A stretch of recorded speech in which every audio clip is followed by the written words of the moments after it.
Hello, everyone, and welcome to Yes 3.0 Abundance and Wealth with Brandy Vale. I'm your show host, and every week we are taking the pulse of the new world, the new economy, and what is going on in our world. So, with that being said, I wanted to just share a little bit about the news. We all hear that the news can be somewhat programming. It could be insightful. It can be dark. It can be awakening for some of us of what's going on in our world. And every week we are doing a short 30-minute set with the news on the Coin Republic, brought to you from the deep insights of decentralization and DeFi, altcoins, crypto, Web3, and your modern world. My name again is Brandy Vale, and we'll begin with a deep insight into Bitcoin, or rather Bitcoiners. How many of you heard the word Bitcoiners from Donald Trump? Yes, we are now, I won't say plagued, but we are now the Bitcoiners officially. And I think it's quite interesting. So we'll talk a little bit about how the emerging market for Web3 cryptocurrency was actually fully supported by President-elect and former President Donald Trump. We're also going to deep dive into some of the aspects of sovereignty and currencies around the world, global economy, and we'll get to have a little more fun by the conversation and opening it up for real talk. With that being said, I'd like to welcome Varuni, our editor-in-chief over at the Coin Republic.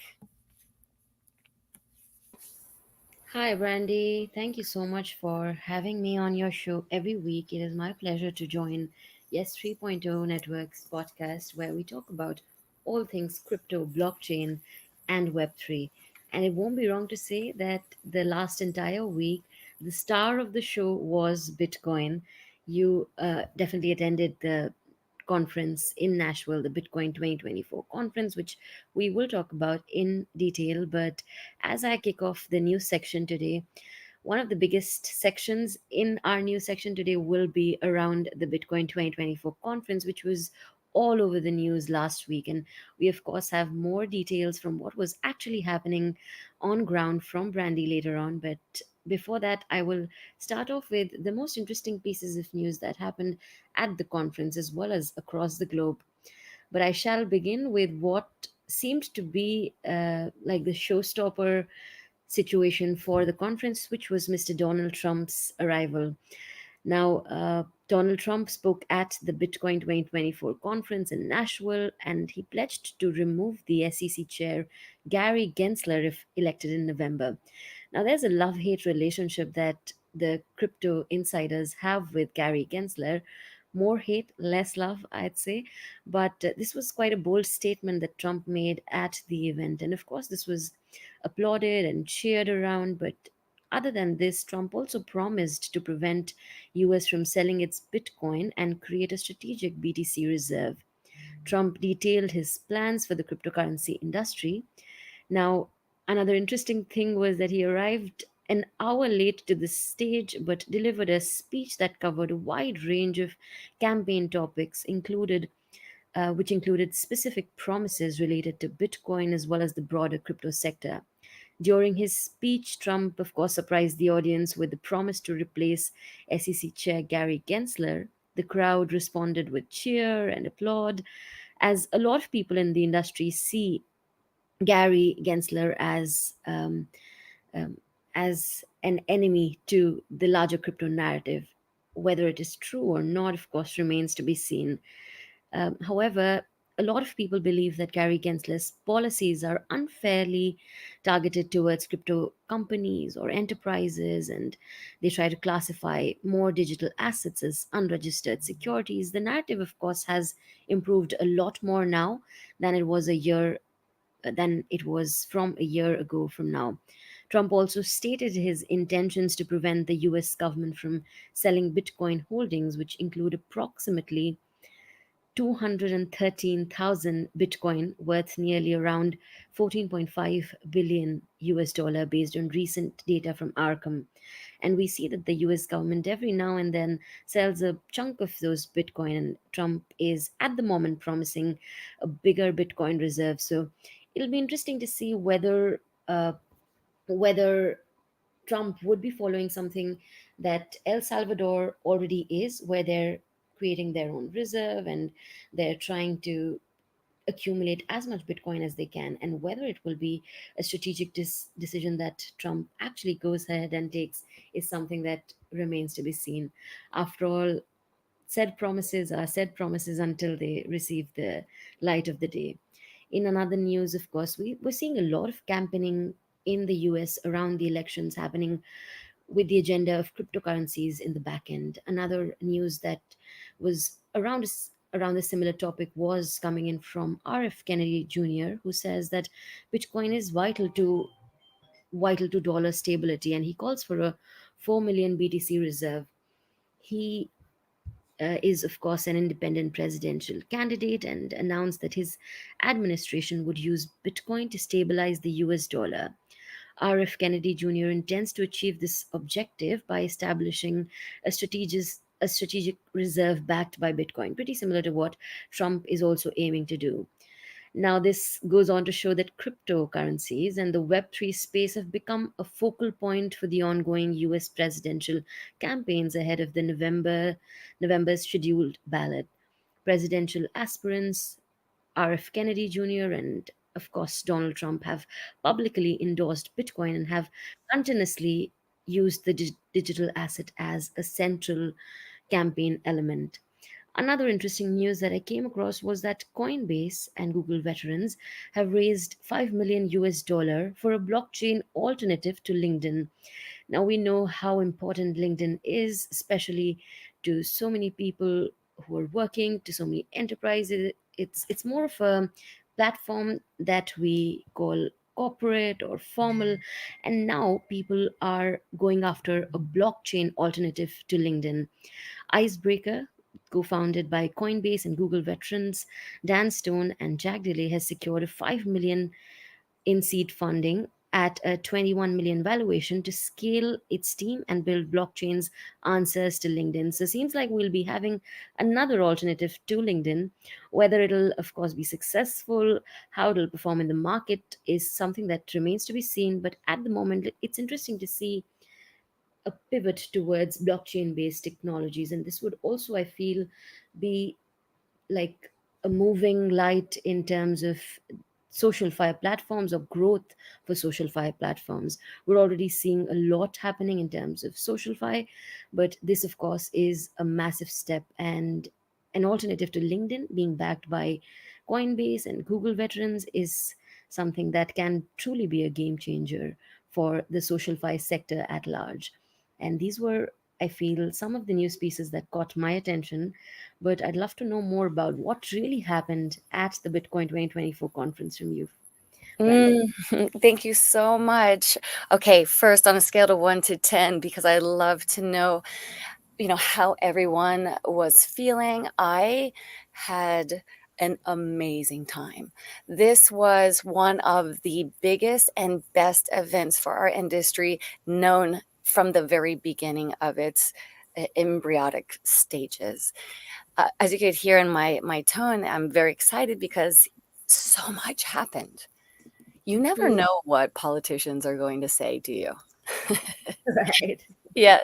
And so day one was industry day, and that was on Thursday. It was very light. Everybody was very, sovereign and talking about banking and talking about freedom and talking about justice. Wonderful educators on the stage where they were talking about the history of their work in DeFi, the history in the work of policy. And a lot would say was against politics, was against in the beginning of the conversation. And then day two happened on Friday. And Friday, you could start to feel the energy of RFK, having Bobby in the house, and having some of Jack Dorsey in the house. And oh my goodness, you must watch Jack's presentation on YouTube. If you haven't looked at the recordings on YouTube, look at Bitcoin 2024.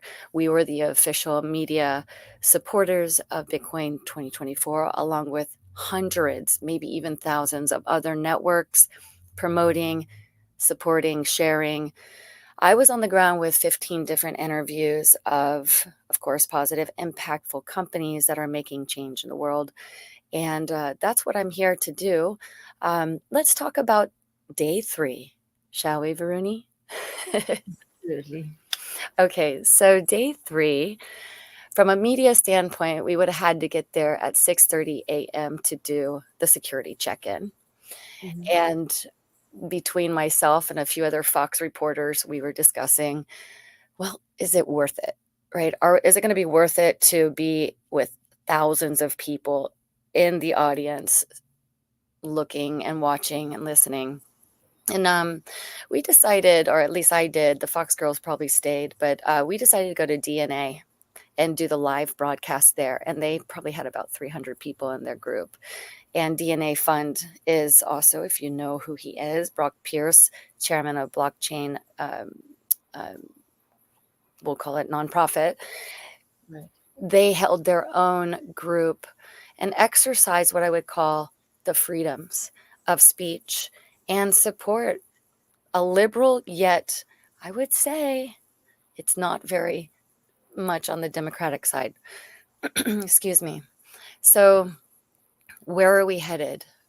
What I experienced with Donald Trump was somewhat awakening moment, because I can't say I was a full supporter, neither here nor there. It doesn't really matter. It's what I sensed, his shift in consciousness since he had the assassination attempt. Mm-hmm. Yeah. And I'm sure we can talk deeper on what that means in a psyche and a conversation of consciousness once your life is at risk. What happens to you as a human and what happens energetically and what you say to the audience about the next step. And I know it's not a very tactical conversation to have, but it is humanizing technology and it is humanizing the politics around it. And so with that being said, I would love to have Brian come to the stage and participate in this conversation about the news and what he experienced when it came to Donald Trump's announcement and Gary Gensler's promises and so much more. Thank you for being here, Brian, of Expert Dojo, founder, changing the lives of many startups. Thank you for showing up today. Yo, Brandy, I've got my favorite avatar up on the screen, so I'm looking forward to it. Yes. So tell us a little bit of what your experience was at Bitcoin, being a Bitcoiner now. Yeah. It's great. It was great. It was great. It was really funny. While you were just talking there, I was setting up a meeting with DNA with one of their folks to meet with one of our companies. They're a great fund. They're so aggressive in the crypto space, and they're really creating the community. And if crypto and blockchain and Web3 is all about community, those guys have really, nailed it down on being able to have that epicenter of community all the time. So to your question, I love what's happening I love what's happening in the Bitcoin conference. Traditionally, I wouldn't have gone to the Bitcoin conference. I would have gone to Consensus, or I would have gone to one of the other Web3, or I would have gone to ETH Denver. I would have gone to one of the other Web3 conferences, which would have been totally focused on the development of blockchain, the development of decentralization, tokenization. What does that mean? How is the world going to change? But what I've kind of realized, I suppose, over the last while is the foundation of everything that's happening in Web3 really is Bitcoin. Bitcoin is our great, savior, waving the flag coming across the oceans into foreign lands and making people trust everything that sits behind it. So it was most definitely a frenzy, if not even more than that, over the last 3 days for everything that's happening there. I love that. Yes, the image of waving a flag and making this feeling of an emotion around freedom is much needed. Would you agree? Yeah, it's huge. And look, it was impossible. If we think of this as a perfect revolution of something that's very beautiful and wonderful against something that can be very repressive. And centralization is not only repressive, but it's also massively inefficient. If you think about like every single time that you needed to go and buy something in the store, you had to go to a person to ask them if it was okay or if they had that particular thing in the store. That's really what centralization is. And when you take it to finance, when you take it to schooling, when you take it to governments, when you take it to everything, it leaves us open to a world where we can really be held in bondage for an awfully long time. And so the beautiful thing about decentralization is it allows us to start this wonderful revolution and give people the opportunity of having phenomenal efficiencies in their life, which really give them freedom. That's really, when we talk about digital currency, it allows them to get to that place. And so the Bitcoin conference was incredible.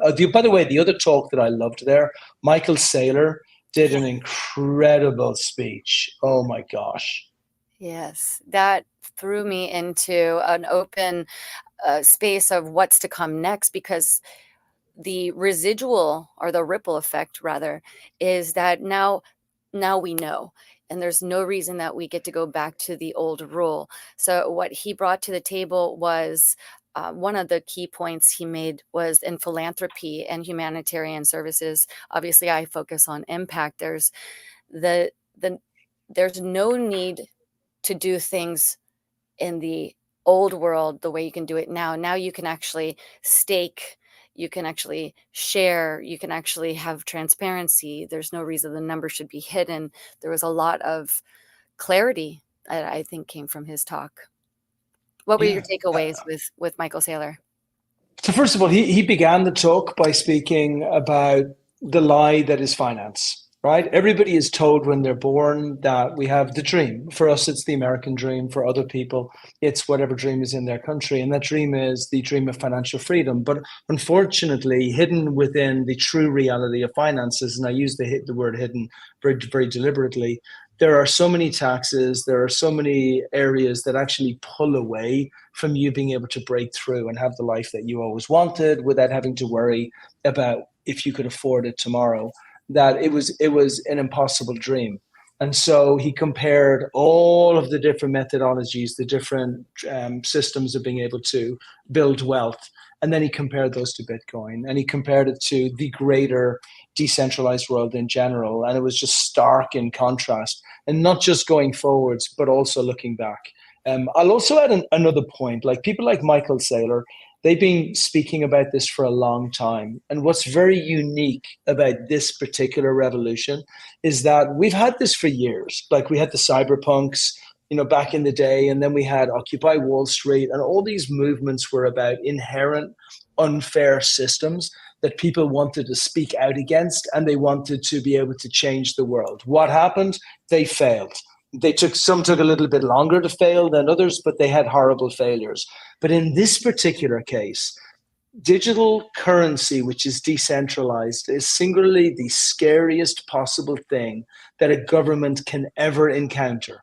If a government loses control of its currency, it loses control of everything. So the actual fact that we're still having a discussion about this, the fact that there is an ETF for Bitcoin and now one for Ethereum, the fact that actually governments are speaking openly on stage about digital decentralized currency that is not owned by themselves, is an unbelievable victory for the people, not for Bitcoiners, not for crypto, not for Web3, but for the whole 8 billion people on the planet who want to be able to take control of their lives. So I think this is truly a historic time in history, and one that we should just be reveling in. And those people who don't understand what I'm talking about, you need to read up real fast. 100%. Some of the speakers that were there, aside from Donald Trump, which is the 45th president of the United States, in case you were wondering, Robert F. Kennedy, which is running a campaign of the independent presidential candidacy right now. He is going all in. I don't know if you watched the election. Did you watch the other election that he had presented during their debate, the other debate? Yeah, I've seen him for a long time. I really like him. I think he speaks very eloquently. He's got an uphill battle. America's not exactly made for a three-horse race. But I think it's a wonderful thing. And I don't want to overshadow him because he has been speaking about the power of building digital currency and building wealth for people for years and years and years. But it is kind of significant he spoke. It is unbelievably significant that ex-President Trump said the things that he said on stage, like unbelievably. Like, and I don't want to overshadow people because there were so many great talks there. You know, we had. I mean, Russell Brand, who I love as a speaker, was speaking there as well. But just nothing compares to that speech that we had at 3 o'clock on the Saturday. It was incredible. Yes, and a few great words from Kathy Wood, Edward Snowden, Vivica Ramsey, and I mean, I think there were over 300 speakers. Don't quote me on that, but here we are with a financial system, a global financial system, emerging marketplace, and USA, which is a powerhouse and is not going to quit. They are going to find a way. So I'm curious in future conversations as we start to wrap up, where do you think this is headed between India, China, United States, UAE? I know it's a big question, and it's not, look, we're not attached to the idea of politics. It's just a concept. Can we actually have one world? Okay, so something really interesting that's happening in the world right now that, again, everybody needs to be aware of is BRICS. And BRICS is quietly being building, which is Brazil, it's India, it's China, it's Russia, and I believe South Africa. And now they've added lots more countries onto it as well. And they created a single currency. And that single currency is backed by actual precious metals, which is a huge problem for us because our currency is not backed by precious metals, or gold, or anything like that. It used to be. They have specifically come together to build a currency which can be more powerful than the US dollar. So I'm going to say something to you, which I think is not terribly unlike what ex-President Trump said up on stage. I don't know if anybody ever saw that wonderful episode in Newsroom, the TV series that was on years ago. And there's a moment in there where the main protagonist is on stage and he's on a panel and there's a few people on the panel. And then a young lady stands up and she says, "Tell me why America is the greatest country in the world." And you go through it, and anybody who hasn't seen it, you should just watch the entire piece. But the genesis, the end result really is where he says, America is not the greatest country in the world. And he lists a bunch of statistics saying where America have fallen down. But then he says, but we sure used to be. And we can be again. And if we look at the reserves around the world, there was 98% of all reserves were in US dollars before. That's down to about 40-50% right now. If we look at the debt that we're facing in the United States, it's at levels that has never been looked at before. If we look at our streets and what's happening with people sleeping in the streets, homeless, mental health issues that we have, this is a pale shadow of what this wonderful country used to have previously, but it sure can be again. And I really believe that the energy that's in here behind Bitcoin, that's behind digital currencies and behind these incredible innovations, by harnessing them, by creating regulation around them inside the United States, then what will happen is the country can become so strong again based on this new wave of innovation, which we are embracing and not pushing away. So I think we're in a very, very dangerous time right now, and we will get through it because our politicians will go on the right path and do this thing properly. I have nothing to say. That was a beautiful way of reframing it and giving back authority. There's the question that says gold was brought up in the conversation with Donald Trump, and he says, and gold may not be the winner in the future. And you bringing up these precious metals, it's very important to know that we are creating a currency, and that currency without void is currency. It is a flow of wealth. It is the flow of knowledge. It is a flow of information. And if we are able to create structures that allow us to use that flow of information, like our personal ID, our personal consumption, our consumption rate of energy, our consumption rate of knowledge, then this becomes valuable in a marketplace. And with that being said, maybe we get to move and pay attention to politics. And it's not just about politics as a way to have one side or the other, but to really vote. And if we aren't voting, then we got to stand in. And so that's my final words. I'm going to give it over to you, Brian, for your final words as we start to recap and get ready for our actual live stream where everybody can join us talking about startup and expert dojo and all the capital that you have brought to the table for our industry.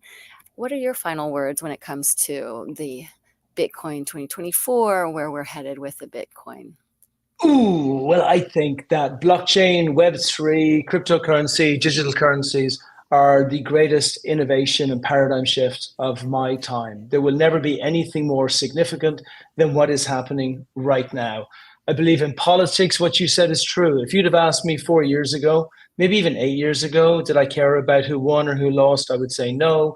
Go back 4 years, no. Go back 4 years, no. Go back 4 years, no, because the country would take care of itself and politicians would do what politicians would do and we would come out the other side. But I believe right now in this moment, the United States needs saving. And I believe that there are many other countries in the world that need saving. And the way to do that is to bring transparency, to bring honesty, and to bring a direction that is truly out there to help people rather than the small few groups of people who take everything for themselves. And we have that opportunity to be able to do it. And all of us need to lean in if we want to make it through this period. Thank you so much for being our guest today, and I look forward to seeing you on the spotlight. Go ahead and pop off and prepare for our next adventure together. Thank you again, Brian of Expert Dojo. We'll see you soon. Varuni, how about your final words as we start to come to close here from the Coin Republic? Wow, that was a lot to take in, coming in from Brian and you, of course, the political narrative, how it's tied in with the idea of decentralization. And to add on to that, what I feel is going forward, the nations that would be the leaders in terms of technology, in terms of finance, would be the ones who are able to hop on the technology train the quickest. And I feel that educating their people about the right kind of technologies and educating their people about the facade that financial freedom is, like Brian rightly mentioned, now that so many people are already educated and want to educate themselves more about how to be truly free or financially free, I feel governments will play a huge role in educating their citizens about the financial freedom that we talk about. And now that people are aware about it, it would obviously play a key role in choosing the right kind of governments. Going forward or moving ahead, the world that we want to live in, I feel the idea of true decentralization, coupled with the revolutionary technologies that we're seeing in the various sectors, and of course, coupled in with the sustainable development goals that we have, I feel these things will be what will lead any nation to be the powerhouse in the world that we want to live in. That would be my 2 cents on this, Brandy. Thank you so much for having me represent the Coin Republic on your show every week. Looking forward to the spotlight and looking forward to our show next week. Thank you so much for being here, Varuni. Appreciate you being a conduit for India and Dubai and all of our events that we have planned. Thank you for showing up. Thank you so much, Brandy. Have a great day. And then close to our weekly recap. This is Real Talk. This is abundance and wealth. Yes, 3O stands for not your home, not your workplace. It's your third place, your community. And this requires all of us to come together and have an opinion, a positive opinion. And of course, there could be some negative opinions. That's what America is all about, free speech. I believe that, you might want to push back about it, but I believe that if we show up in a positive way, then we can have positive impact.